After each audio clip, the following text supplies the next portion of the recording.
Hello बच्चों, बिना देर किए साइंस का एक टॉपिक लेकर हम आए हैं और इसको शुरू करते हैं। ये लीफ वेनेशन बहुत से बच्चों को मतलब पढ़ाया गया है, लेकिन बहुत से बच्चों को रिमाइंड नहीं होता है।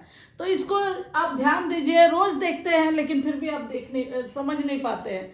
यहाँ पे मैं कुछ पत्ते वगैरह भी लेकर आई हूँ आपको समझाने के लिए। तो पहले इसको समझिए, वेनेशन होता क्या है। जो पत्तियों में, मान लीजिए ये पत्ती है, ये जो शिराएं होती है इसकी, ये जो लाइंस होती है, इसकी जो व्यवस्था होती है, शिराओं की व्यवस्था, पत्तियों में शिराओं की व्यवस्था को वेनेशन कहते हैं या शिरा विन्यास कहते हैं। मतलब किस टाइप की इसमें व्यवस्था की गई है। तो ये दो टाइप की, ये लीफ वेनेशन जो है वो दो टाइप का होता है। एक होता है जालिका रूपी शिरा विन्यास, जालिका रूपी या जालिकादार शिरा विन्यास। दूसरा होता है समानांतर शिरा विन्यास, शिरा विन्यास। अब देखिए कैसे जालिका रूपी और समांतर आप समझेंगे।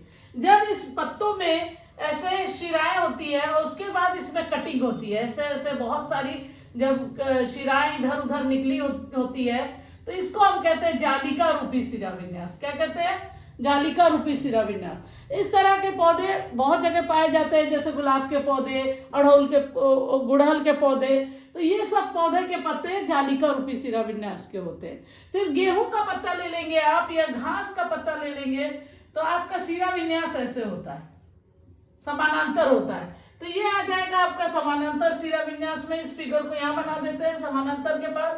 तो यहाँ पे जब ऐसे ऐसे शिरा विन्यास आपका होता है, इस तरह से समानांतर में, पैरेलल में होता है, तो आपका हो जाता है समानांतर शिरा विन्यास।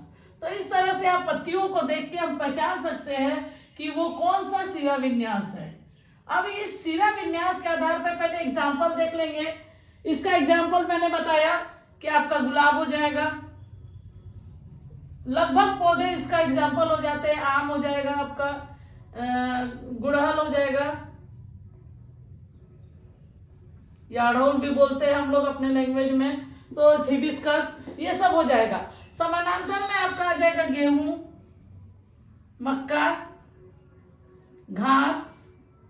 इस तरह के शिरा विन्यास इन पौधों में पाए जाते हैं। आप ध्यान देंगे, आप यहाँ पे पत्ता भी है मेरे पास। अब इसमें देखिए आप लोग ध्यान से, ये जो घास का पत्ता है, इसका जो शिरा विन्यास इसमें तो दिख नहीं रहा है, लेकिन लंबा लंबा शिरा विन्यास होगा।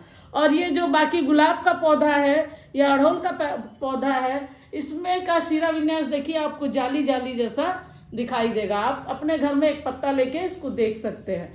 तो इस तरह से हम दो भागों में इसको शिरा विन्यास के आधार पे पत्तियों को दो भागों में बांटते हैं, जालिका रूपी शिरा विन्यास वाले पत्तियां और पैरेलल या समानांतर शिरा विन्यास वाली पत्तियां। अब इससे रिलेटेड एक और चीज आपको बताएंगे। पहले हम ये समझ लेंगे कि जड़ जो है ये बहुत इंपॉर्टेंट है, ये पेड़ों को पकड़ के रखता है। जड़ भी दो टाइप के होते हैं। कौन कौन से जड़ होते हैं? एक तो होता है आपका मूसला जड़। दूसरा होता है, इसको टैप रूट कहते हैं इंग्लिश में, टैप रूट। और दूसरा होता है रेशेदार या झकड़ा जड़, रेशेदार या झकड़ा जड़ भी से कहते हैं। दो टाइप के जड़ हो गए, और इसको इंग्लिश में कहते हैं फाइब्रस रूट, फाइब्रस रूट। अब देखिए मूसला जड़ कैसा होता है। ये जो जड़ होता है, इस तरह से एक मेन जड़ होता है और इसमें बहुत सारे ऐसे छोटे छोटे जड़ निकले रहते हैं, बहुत सारे ऐसे जड़ें निकली होती है, तो इसको कहते हैं मूसला जड़। और रेशेदार जड़ जो होता है, जो जमीन से ही बहुत सारी रेशों की तरह ऐसे जड़ निकली रहती है, इसको हम कहते हैं मूसला जड़। अब सेम इसको कहते हैं हम रेशेदार जड़। अब सेम यही चीज यहाँ पे, जैसे जिन पत्तियों में जालिका रूपी विन्यास होगा, उन पौधों का जड़ जो है मूसला जड़ होगा, और जिन पत्तियों में समानांतर शिरा विन्यास होगा, उन पत्तियों का रेशेदार या झकड़ा जड़ होगा। इस बात को आप लोग ध्यान देंगे कि इससे ये रिलेटेड है। तो आप एक तरह से जादू कर सकते हैं। आप अपने घर में किसी को कहेंगे कि इस पत्ती को देख के मैं इसका जड़ बता सकता हूँ, इस पत्ती में अगर जालिका रूपी शिरा विन्यास है तो आप पत्ती को देख के बता सकते हैं कि इसका जड़ जरूर मुसला जड़ होगा। और अगर ये पत्ते में अगर इस टाइप का पत्ता है घास का, अगर ये पत्ते में समानांतर शिरा विन्यास है तो आप बता सकते हैं कि उसका जड़ कैसा होगा, रेशेदार जड़ होगा। इस तरह से आप जादू ट्रिक कर सकते हो अपने घर में। एक और चीज आपको इसमें बतानी है कि मुसला जड़ और रेशेदार जड़ के साथ साथ इसके बीज भी इससे रिलेटेड है। अब बीज कैसे रिलेटेड है, जो जालिका रूपी शिरा विन्यास होगा उसके बीज जो होंगे वो दो भागों में बढ़ जाएंगे।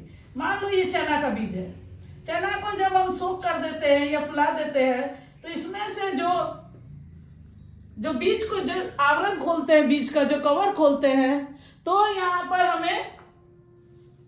हमें दो भाग दिखता है। देखिए दो भाग में बढ़ जाता है, इसको बोलते हैं कोटिलेडॉन या बीज पत्री। इसमें कितने बीज पत्र है, दो बीज पत्री है, ये दोनों बीज पत्री है जो भोजन प्रोवाइड करता है नए पौधों के लिए। तो ये जो बीज पत्री है, जब जालिका रूपी शिरा विन्यास होगा तो उसके बीज में द्विबीज पत्री होगा, यानी दो बीज बराबर खुल जाएंगे। लेकिन गेहूं, मक्का ये सब के बीज बराबर नहीं खुलते हैं, तो ये एक बीज पत्री होता है इसका। जैसे मक्का हो गया, ये गेहूं हो गया, इस तरह से मक्का हो गया, तो इसका जो बीज होता है वो अगर खोला जाएगा तो ये टूट जाएगा, इस दो भागों में बराबर नहीं खुलेगा। तो एक पत्ता देख के आप दो चीजें बता सकते हैं, इसको रिलेट कर सकते हैं। अगर जालिका रूपी शिरा विन्यास है तो आपका जड़ होगा मुसला और बीज होगा द्विबीजपत्री। कौन सा होगा, द्विबीजपत्री। और जब समानांतर शिरा विन्यास पत्तियों में होगा तो रेशेदार जड़ होगा उसका, और साथ में उसका जो पत्ता जो बीज होगा वो एक बीजपत्री होगा, एक बीजपत्री होगा। इस तरह से हम शिरा विन्यास देख के बहुत सी बातें बता सकते हैं। तो ये हो गई पौधों के बारे में बातें और पौधों की पत्तियों की बातें। अब आगे चल के हम पौधों के प्रकार भी बताएंगे और साथ ही साथ आपको बहुत सारी चीजें इस पे पौधों के फूल में क्या क्या पार्ट्स होते हैं, अड़हुल के फूल में या गुड़हल के फूल में क्या क्या पार्ट्स होते हैं और कैसे रिप्रोडक्शन होता है, ये सब समझाएंगे। अगर मेरा वीडियो आज का पसंद आता है तो लाइक, शेयर एंड सब्सक्राइब कीजिए। Thank you.